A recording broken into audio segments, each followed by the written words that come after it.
Everyone, welcome to my channel. So guys, आज की ये क्लास बहुत इंपॉर्टेंट होने वाली है बीए प्रोग्राम वाले स्टूडेंट्स के लिए। बिकॉज गाइस, आज मैं आप लोगों के साथ डिस्कस करने वाली हूँ आपके थर्ड सेमेस्टर हिस्ट्री का एक और important question. So guys, I know आप लोगों की एग्ज़ाम काफ़ी ज़्यादा पास में आ गए हैं एंड आप लोगों को काफ़ी ज़्यादा टेंशन हो रही है। बट गाइस, टेंशन लेने की बिल्कुल भी आप लोगों को ज़रूरत नहीं है। जो क्वेश्चन मैं आपको करा रही हूँ, इसके अंदर से आप लोगों को एग्ज़ाम में क्वेश्चन देखने को ज़रूर मिलेंगे। आप लोग बिल्कुल भी परेशान मत होइए। तो चलिए गाइस, फटाफट से हम देख लेते हैं कि आज की इस वीडियो के अंदर हम कौन से क्वेश्चन के बारे में डिस्कस करने वाले हैं। सो गाइज़, ये है हमारा हिस्ट्री का क्वेश्चन पेपर। गाइज़, इस क्वेश्चन पेपर से रिलेटेड वीडियो मैं आपको ऑलरेडी प्रोवाइड कर चुकी हूँ। काफ़ी सारे न्यू स्टूडेंट हमारे चैनल के साथ जुड़े हैं। तो गाइज़, मैं आप लोगों को बताना चाहती हूँ कि थर्ड सेमेस्टर से रिलेटेड जितनी भी वीडियोज़ मैंने आप लोगों के लिए अभी तक बनाई हैं हिस्ट्री से रिलेटेड, गाइज़ उन सभी वीडियोज़ की लिंक आज आपको नीचे डिस्क्रिप्शन में मिल जाएंगी। आप लोग प्लीज़ उन वीडियोज़ को देख लीजिएगा।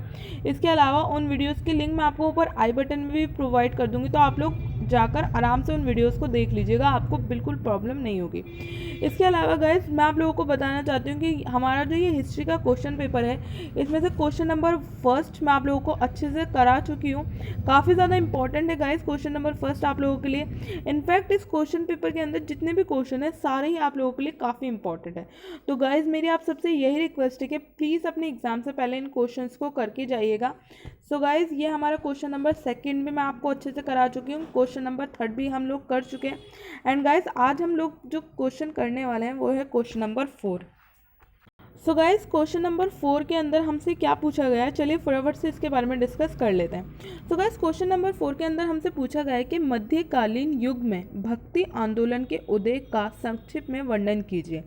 समाज को परिवर्तित करने में इनकी क्या भूमिका रही।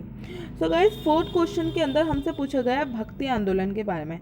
गाइज, ये आप लोगों की बुक का one of the most important topic है। ऑलमोस्ट एवरी ईयर इस क्वेश्चन को रिपीट किया गया है डीयू की तरफ से।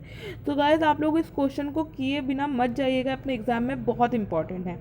तो चलिए गाइज, फटाफट से मैं आपको वन बाय वन करके सारे पॉइंट्स एक्सप्लेन करना शुरू करती हूँ। सो गाइज, जो हमारा सबसे पहला और इम्पॉर्टेंट पॉइंट है वो है परिचय। सो गाइज, परिचय में आप लोगों को कुछ इस तरह से एक्सप्लेनेशन देना है कि हर्षवर्धन के राज्यकाल के उपरांत बौद्ध धर्म का पतन होना प्रारंभ हो गया था। इस अवस्था ने ब्राह्मणों को एक बार पुनः समाज पर अपना एकाधिकार जमाने का अवसर दिया। उन्होंने हर क्षेत्र में विभिन्नता लाने का प्रयत्न किया। तत्कालीन सामाजिक धार्मिक व्यवस्था को कुछ इस ढंग से बदलने का प्रयत्न किया जिससे तत्कालीन समाज उच्च वर्ग के लिए एक प्रकार से स्वर्ग बन जाए और इस स्वर्ग में सबसे अधिक सम्मान ब्राह्मणों का हो। दूसरी तरफ कुछ इस प्रकार की व्यवस्था बनाई गई जिसमें साधारण जनता का जीवन काफ़ी कष्टपूर्ण बन गया। सो गाइस, जो हमारा इंट्रोडक्शन है उसके अंदर बेसिकली आप लोगों को सिंपल सी चीज़ें बतानी है कि बेसिकली ये जो हमारा भक्ति आंदोलन है इसकी नींव किस तरह से पड़ी, कैसे ये स्टार्ट हुआ और क्यों ये स्टार्ट हुआ। तो गाइस, यहाँ पे वही चीज़ बताई गई है। गाइस, मैं आप लोगों को एक चीज़ यहाँ पे छोटी सी एक्सप्लेन करूँगी। आप लोगों ने आई एम श्योर वैदिक एज के बारे में तो पढ़ा होगा, वैदिक युग के बारे में। सो गाइस, वैदिक युग के बारे में जब हम पढ़ते हैं तो वहाँ पे हमें ये देखने को मिलता है कि वैदिक काल के अंदर जो हमारा जो समाज था वो 4 पार्ट्स में डिवाइड था, जिसमें से सबसे ज़्यादा जो सम्मान, सबसे ज़्यादा जो रिस्पेक्ट मिलती थी वो मिलती थी ब्राह्मण्स को, उसके बाद क्षत्रियों को, उसके बाद वैश्यों को, और सबसे नीचे पायदान पे जो लोग रहते थे वो होते थे वैश्य, जिन्हें समाज में बहुत ज़्यादा नीची दृष्टि से देखा जाता था। तो गाइज, उस तरीके की जो स्थिति थी उसमें जो आम जनता थी, जो गरीब जनता थी, वो काफ़ी ज़्यादा उसको परेशानियों का सामना करना पड़ता था। तो गाइज, वो जो स्थिति थी उस स्थिति को बदलने का जो काम किया था वो किया था बौद्ध धर्म ने। और कहीं ना कहीं जब बौद्ध धर्म समाज के अंदर आया तो इसने सभी लोगों को समान माना। तो इसलिए गाइज, बौद्ध धर्म ने काफ़ी सारे लोगों को अपनी तरफ अट्रैक्ट किया। लेकिन गाइज, हर्षवर्धन को हमारे भारत का लास्ट हिंदू किंग माना जाता है।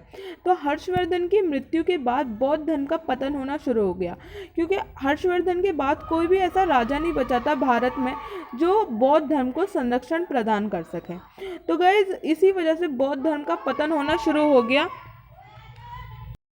तो गाइज इसी वजह से बौद्ध धर्म का पतन होना शुरू हो गया और ब्राह्मणों ने सोचा कि ये एक और मौका है हमारे पास, क्यों ना हम समाज पे फिर से अपना एकाधिकार स्थापित करें। सो गाइज उस टाइम पे भी कुछ चीज़ें फिर से चेंज होने लगी, फिर से गरीब जनता को काफ़ी ज़्यादा सताया जाने लगा, काफ़ी सारी चीज़ें होने लगी जिससे जो सामाजिक व्यवस्था थी वो फिर से ख़राब होने लगी। सो गाइज़ यहाँ पे आप लोगों को वही चीज़ एक्सप्लेन की गई है, तो गाइज़ आपको इस पॉइंट को इस तरीके से ध्यान रखना है। गाइज़ मैंने आप लोगों के लिए बिल्कुल सिंपल लैंग्वेज का यूज़ किया है, आई एम श्योर आपको समझ आ गया होगा। गाइज़ हमारा सेकेंड पॉइंट है, शिक्षा और साहित्य के क्षेत्र में ब्राह्मणों ने अपना एकाधिकार स्थापित कर लिया था। शोधपूर्ण दशा के विरुद्ध प्रचार प्रकट होना प्रारंभ हो गया था। कुछ विद्वान ब्राह्मणों को इस बात का आभास हो गया कि वर्तमान दशा में हिंदू धर्म को वर्तमान रूप में बचाना कठिन हो जाएगा। इस प्रकार की जागरूकता समाज के दूसरे वर्गों में भी उत्पन्न हुई। निम्न वर्गों ने ऐसे नेता सामने आए जिन्होंने प्रचलित व्यवस्था के विरुद्ध आवाज़ उठाई। इस कार्य में बौद्ध धर्म की दी हुई देन तथा इस्लाम के आगमन ने अधिक महत्वपूर्ण योगदान दिया। परमात्मा एक है तथा सभी मानव समान हैं जैसी धारणाएं इस्लाम धर्म की शिक्षा ने भक्ति आंदोलन पर अमिट प्रभाव डाला। इरफान हबीब ने ठीक ही कहा है कि इन संतों ने अपने विचार हिंदू धर्म तथा इस्लाम के सिद्धांतों से लिए हैं। सो गाइज यहाँ पे वही चीज़ एक्सप्लेन की गई है कि जब जो समाज के जो क्षेत्र थे, जो इम्पोर्टेंट क्षेत्र थे, जैसे कि शिक्षा, साहित्य, इसमें ब्राह्मणों ने अपना कब्जा करना शुरू कर दिया। तो उस टाइम पे बहुत सारे लोगों को ये चीज़ समझ आ गई कि ये फिर से वही वाली चीज़ वापस से दोहराई जा रही है कि ब्राह्मणों को सबसे ऊपर स्थान दिया जा रहा है और बाकी आम जनता को सबसे नीचे। तो इस चीज़ को देखते हुए काफ़ी सारे लोग सामने आए जिन्होंने जमकर विरोध किया, और इन सारी व्यवस्थाओं का जमकर विरोध करने में दो धर्मों ने काफ़ी ज़्यादा हेल्प की। पहला था बौद्ध धर्म और दूसरा था इस्लाम धर्म का आगमन। बेसिकली गाइस ये चीज़ तो सभी लोग मानते हैं कि हर धर्म के अंदर कुछ ना कुछ अच्छी चीज़ें होती हैं। तो भक्ति आंदोलन का जो मेन मोटिव था वो यही था कि हर धर्म की अच्छी चीज़ों को लिया जाए और उससे एक ऐसी व्यवस्था बनाई जाए जिसमें कि जो आम जनता है उसका बिल्कुल भी शोषण ना हो और भगवान से या अल्लाह से जो भी उसका मिलने का जो रास्ता है वो बिल्कुल आसान हो, ना कि उसको किसी ब्राह्मण की मदद लेनी पड़े, ना ही किसी मुल्ला की, ना ही किसी मौलवी की। उसका जो रास्ता है वो बिल्कुल आसान सा हो। तो गाइज इस तरीके से ये हमारा नेक्स्ट पॉइंट ख़त्म होता है। तो गाइज आई एम श्योर आपको नेक्स्ट पॉइंट भी अच्छे से क्लियर हो गया होगा। गाइज हमारा जो थर्ड पॉइंट है वो है भक्ति आंदोलन के सिद्धांत। सो गाइज हमारा जो नेक्स्ट पॉइंट है वो है भक्ति आंदोलन के सिद्धांत। भक्ति अथवा ईश्वर प्रेम हिंदू धर्म का अभिन्न अंग है। आत्मा की मुक्ति के लिए हिंदू धर्म में 3 पथ प्रदर्शित किए गए हैं। ये हैं ज्ञान मार्ग, कर्म मार्ग तथा भक्ति मार्ग।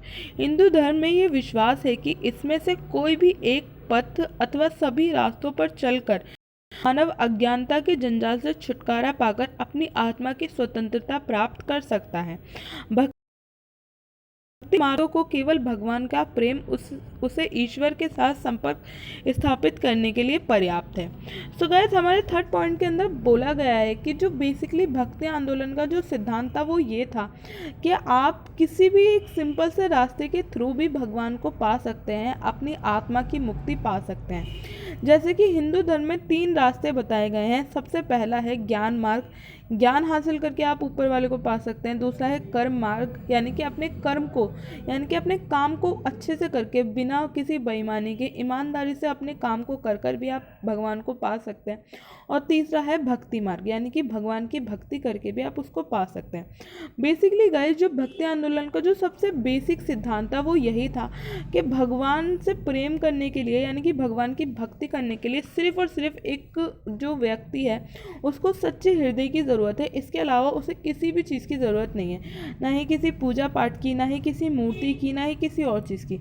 वो सिर्फ सच्चे दिल से ऊपर वाले को याद करे तो उसको ऊपर वाला मिल जाएगा। बेसिकली भक्ति आंदोलन का यही सिद्धांत था। सो गाइस ये हमारा नेक्स्ट पॉइंट भी अच्छे से क्लियर हो गया है। अब बढ़ते हैं हम हमारे नेक्स्ट पॉइंट की तरफ। सो गाइज हमारा जो नेक्स्ट पॉइंट है उसके अंदर बताया गया है कि ये एक संयोग की बात है कि मुसलमान सूफी भी भक्ति के सिद्धांत में विश्वास रखते थे। इससे पहले कि मुसलमान लोग विजेता के रूप में उत्तर भारत में आए, वे दक्षिण भारत में व्यापारी के रूप में पहुंचे। संभावितः इस्लाम और सूफी विचारों का प्रभाव पहले दक्षिण भारत में प्रकट हुआ। इसका परिणाम दक्षिण भारतीय भक्ति संतों के उपदेशों में प्रतिबंधित है। हिंदू और मुसलमानों के पारस्परिक संबंधों का महाराष्ट्र में भी वही सांस्कृतिक परिणाम हुआ जैसा दक्षिण भारत के अन्य क्षेत्रों में हुआ। रोनाल्ड के अनुसार महाराष्ट्र के सुधारक और प्रचारक लोग राम और रहीम के एक होने पर बल देते थे। जाति भेद और पाखंड आदि की जंजीरों से मुक्ति पाने के लिए जनसाधारण को प्रोत्साहन देते थे और उनको ईश्वर के ऊपर विश्वास और बृहत्तर भाव के एक सूत्र में बंधने का आदेश देते थे। सो गाइज हमारा जो नेक्स्ट पॉइंट है, नेक्स्ट पॉइंट के अंदर अभी ऊपर वाले पॉइंट के अंदर हमने बेसिकली हिंदू धर्म के बारे में देखा कि कैसे भक्ति आंदोलन के अंदर बताया गया कि किस तरीके से हिंदू धर्म वाले जो लोग हैं उनको किस तरीके से ईश्वर की प्राप्ति हो सकती है। ठीक कुछ उसी तरीके के सिद्धांत मुसलमानी सूफियों ने भी दिए भक्ति आंदोलन के दौरान, जैसे कि इस पॉइंट के अंदर मैंने आप लोगों को एक्सप्लेन किया। तो गाइस इस पॉइंट के अंदर यही बताया गया है कि मुसलमान जो लोग थे उन्होंने भारत पर आक्रमण करने से पहले दक्षिण में भारत के साथ व्यापार करना शुरू किया। उसी दौरान इस्लाम के काफ़ी सारे सूफी और काफ़ी सारे विचारक भारत के अंदर आए और उन्होंने अपने अपने उपदेश दिए, जिससे कि कहीं ना कहीं जो मुस्लिम जो कल्चर था वह हमारे इंडिया में इंट्रोड्यूस हुआ। और इसी तरीके से इस कल्चर ने एक अच्छा रूप तब लिया जब इन कल्चर की अच्छी अच्छी चीज़ों को लोगों ने ग्रहण करना शुरू किया। जैसे कि महाराष्ट्र में जो कुछ सुधारक लोग थे वो ये मानते थे कि जो राम और रहीम है वो एक ही हैं, उनके एक ही होने पे बल दिया जाता था। बेसिकली इसका कहने का मतलब ये था गाइस, इस लाइन का कि राम और रहीम एक है, ये था कि बेसिकली आप ऊपर वाले को किसी भी रूप में याद करो, वो एक ही है, बस ज़रूरत है सच्चे दिल से याद करने की। और इन सारी चीज़ों के थ्रू जो लोग थे, जो समाज सुधारक थे, वो ये चाहते थे कि जो आम जनता है वो जाति भेदभाव से बाहर आए, जो पाखंड आदि उनके साथ होता है उसकी जंजीरों से मुक्त हो जाए। जाति भेदभाव उस टाइम पे बहुत ज़्यादा बड़ी प्रॉब्लम थी, क्योंकि इसकी वजह से इंसान को अच्छा नहीं समझता था, अच्छा नहीं मानता था। किसी के हाथ का छुआ हुआ पानी भी नहीं पिया जाता था, खाना भी नहीं खाया जाता था किसी के साथ, अगर कोई दूसरी जाति से या दूसरे धर्म से ताल्लुक़ रखता है। तो गाइस जो भक्ति आंदोलन है उसका यही मोटिव था कि इन सारी चीज़ों को ख़त्म किया जाए। सो गाइस ये हमारा नेक्स्ट पॉइंट भी हो गया है, आई एम श्योर आपको क्लियर हो गया होगा। गाइस अब है हमारे सबसे इम्पॉर्टेंट पॉइंट, जो कि है समाज को परिवर्तित करने में भक्ति आंदोलन की भूमिका। गाइस यहाँ पे मैंने आप लोगों के लिए बिल्कुल शॉर्ट पॉइंट्स को मेंशन किया है। गाइस आप लोगों को क्या करना है, यहाँ पे ये चीज़ आप लोग ध्यान से सुनिए, आप लोगों को इस क्वेश्चन की प्रैक्टिस खुद से भी करनी है। ये जो यहाँ पे मैंने आपको अभी ये शॉर्ट पॉइंट्स बताऊँगी, इन शॉर्ट पॉइंट्स को आपको खुद को हाफ पैराग्राफ का बनाना है, खुद से सोच कर, क्योंकि गाइज आप लोगों के लिए ये बहुत ज़रूरी है कि आप लोग अपने एग्ज़ाम से पहले क्वेश्चन आंसर की प्रैक्टिस भी करें।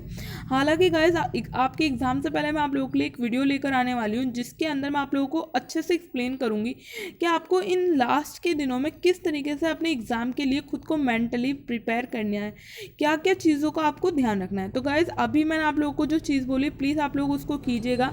ये जो शॉर्ट पॉइंट्स मैं आपको यहाँ पर बताऊँगी अभी, इन पॉइंट्स को आपको खुद को बड़ा कर लिखने की कोशिश करनी है, अच्छे से इसके अंदर और भी एक्सप्लेनेशन जोड़ना है। तो चलिए गाइस फटाफट से देख लेते हैं वन बाय वन करके। भक्ति आंदोलन के संतों ने लोगों के सामने कर्म कांडों से मुक्त जीवन का ऐसा लक्ष्य रखा जिसमें ब्राह्मणों द्वारा लोगों के शोषण का कोई स्थान नहीं था। भक्ति आंदोलन के कई संतों ने हिंदू मुस्लिम एकता पर बल दिया, जिससे इन समुदायों के मध्य मधुर संबंध स्थापित हो सके। सो गाइज मैंने आप लोगों को अभी ऊपर सारी चीज़ें एक्सप्लेन अच्छे से की हैं कि बेसिकली जो भक्ति आंदोलन का जो मोटिव था वो यही था कि एक ऐसी व्यवस्था बनाई जाए, एक इस तरीके का वर्शिप करने का तरीका ढूंढा जाए। सो गाइज इस तरीके से तो उन्होंने सोचा कि क्यों ना एक ऐसी व्यवस्था बनाई जाए जिसमें जो एक आम आदमी है, आम व्यक्ति है, वो खुद ही भक्ति करके भगवान को प्राप्त कर सके। दूसरे पॉइंट के अंदर यही मेंशन किया गया है कि बेसिकली गाइज कोई भी एक जो समाज है, कोई भी एक देश कह लो या कोई भी एक जगह कह लो, वो जगह जब तक अच्छे से नहीं हो सकती, जब तक वहाँ पे लोग अच्छे से नहीं रह सकते, जब तक वहाँ पे किसी भी तरीके की जाति भेदभाव या धार्मिक भेदभाव ना हो। आप लोगों ने अक्सर देखा होगा गाइस, जहाँ पे हिंदू मुस्लिम दंगे होते हैं या जाति भेदभाव के नाम पे लड़ाइयाँ होती हैं, वहाँ की जो स्थिति होती है वो काफ़ी ज़्यादा टेंशन वाली बनी रहती है हर वक्त। इनफैक्ट जो हमारे देश की सरकारें होती हैं या राज्य सरकारें होती हैं, उनको भी इस चीज़ की टेंशन लगी रहती है। सो गाइस, भक्ति आंदोलन का यही मोटिव था कि जो हिंदू मुस्लिम एकता है उसको बढ़ाया जाए और दोनों के बीच में भाइयों वाले संबंध स्थापित किए जाए। सो गाइस, इस तरीके से जो हमारे जो भक्ति आंदोलन के जो जितने भी प्रचारक थे, उन्होंने हिंदू मुस्लिम एकता पर काफ़ी ज़्यादा बल दिया। सो गाइस, अब हम बढ़ते हैं हमारे नेक्स्ट पॉइंट की तरफ, जो कि है भक्तिकालीन संतों ने क्षेत्रीय भाषाओं की उन्नति में महत्वपूर्ण योगदान दिया। हिंदी, पंजाबी, तेलुगु, कन्नड़, बंगाली आदि भाषाओं में इन्होंने अपने भक्ति पारक रचनाएं की। तो गाइज सेकंड हमारे नेक्स्ट पॉइंट के अंदर बोला गया है कि गाइज बेसिकली जो भक्तिकालीन संत थे, उनकी भक्ति आंदोलन से ये बहुत फ़ायदा हुआ कि जो हमारी जो क्षेत्रीय भाषाएं थी, जैसे कि हिंदी, पंजाबी, तेलुगु, कन्नड़, इन सब का जो विकास हुआ वो बहुत अच्छे से हुआ। गाइज आप लोगों ने अगर वैदिक एज पढ़ी है तो उसके अंदर आप लोगों ने देखा होगा कि उस टाइम पे संस्कृत लैंग्वेज काफ़ी ज़्यादा चलती थी। इसके अलावा जो अन्य लैंग्वेज थी वो इतना ज़्यादा देखने को नहीं मिलती थी। तो गाइस भक्तिकालीन युग में यही हुआ कि जो हमारी अदर लैंग्वेज थी उनको भी काफ़ी ज़्यादा प्रोत्साहन मिला। इसके बाद गाइस जो हमारा नेक्स्ट पॉइंट है वो ये है कि भक्ति आंदोलन के प्रभाव से जाति बंधन की जटिलता कुछ हद तक समाप्त हुई। फलस्वरूप दलित व निम्न वर्ग के लोगों में भी आत्मसम्मान की भावना जगी। तो गाइस जो जाति व्यवस्था थी, गाइस हमारा जो पुराना समय है, जो हमारा अगर हम जब हमारी हिस्ट्री पढ़ते हैं तो गाइस भक्ति आंदोलन के टाइम पे, यानी कि भक्ति आंदोलन के शुरू होने से पहले जो जाति व्यवस्था थी वो बहुत जटिल थी। आप लोगों ने कभी ऋग्वैदिक एज के बारे में जब कभी पढ़ा होगा, कभी आप लोगों ने हिस्ट्री में, तो गाइस उस टाइम पे आप लोगों ने देखा होगा कि बेसिकली हमारा जो पूरा समाज था वो 4 वर्गों में डिवाइड था। हालांकि सिंधु घाटी की सभ्यता के टाइम तक ये चीज़ नहीं थी, लेकिन वैदिक युग तक ये चीज़ आ गई थी हमारे समाज के अंदर, जिससे कि लोग जातियों के अंदर बंध गए थे। यानी कि जो जिस जाति में पैदा होता था उसको उसी जाति का मान लिया जाता था, फिर चाहे उसके अंदर कितना भी टैलेंट हो। तो गाइस जाति व्यवस्था की जो जटिलता थी उसको कम किया भक्ति आंदोलन ने काफ़ी हद तक। और जो दलित लोग थे उनके अंदर भी अपने अधिकारों को लेकर, अपने आत्मसम्मान को लेकर काफ़ी सारी जागरूकता आ गई। इसके बाद गाइस जो हमारा नेक्स्ट पॉइंट वो कालीन आंदोलन ने कर्मकांड रहित समानता मूलक समाज की स्थापना के लिए आधार तैयार किया। तो गाइस भक्ति आंदोलन ने समानता वाले एक समाज के लिए एक आधार तैयार किया। ये हमारा लास्ट पॉइंट है। सो गाइस ये हमारे सारे इंपॉर्टेंट पॉइंट यहाँ पे फिनिश होते हैं। आई एम श्योर आपको सारी चीज़ें समझ आई होंगी गाइस, एंड जो काम मैंने आप लोगों को दिया है वो आप लोग ज़रूर करेंगे। गाइस आप लोगों को खुद को इन पॉइंट्स को रिवाइज करना है, खुद को आप लोगों को कोशिश करनी है कि इन पॉइंट्स को और अच्छे से बड़ा कर आप लिख सकें, ताकि आपके एग्जाम में जब ये क्वेश्चन आए तो आपको प्रॉब्लम ना हो। और इसी तरीके से आपको अदर क्वेश्चंस की भी प्रैक्टिस करनी है। गाइस लास्ट में हम लोगों को एक छोटा सा निष्कर्ष देना है, जो कि इस तरीके से है कि भक्ति आंदोलन ने हिंदू मुस्लिम सभ्यता का संपर्क हुआ और दोनों के दृष्टिकोणों में परिवर्तन आया। भक्ति मार्ग संतों ने समानता का प्रचार किया और सभी धर्मों के लोगों की आध्यात्मिक और नैतिक उन्नति के लिए प्रयास किया। सो गाइज़ ये हमारा निष्कर्ष है। तो गाइज़ यहाँ पे ये जो हमारा क्वेश्चन है ये फिनिश होता है। आई एम श्योर गाइज़ ये वीडियो आप लोगों के लिए बहुत ज़्यादा हेल्पफुल रहेगी। सो गाइज़ अगर आप लोगों को ये वीडियो अच्छी लगी हो तो प्लीज़ गाइज़ इस वीडियो को लाइक कर दीजिएगा, अपने दोस्तों के साथ शेयर कर दीजिएगा, एंड अगर आप लोग चैनल पर पहली बार आएँ तो प्लीज़ चैनल को भी ज़रूर सब्सक्राइब कीजिएगा। गाइज़ मैं आप लोगों के एग्ज़ाम से पहले इसी तरीके से आप लोगों के लिए वीडियोज़ लाती रहूँगी। आप लोगों को बिल्कुल भी परेशान होने की ज़रूरत नहीं है। तो गाइज़ आज की इस वीडियो में बस इतना ही। मिलती हूँ मैं आपसे नेक्स्ट वीडियो के अंदर। तब तक के लिए थैंक यू सो मच।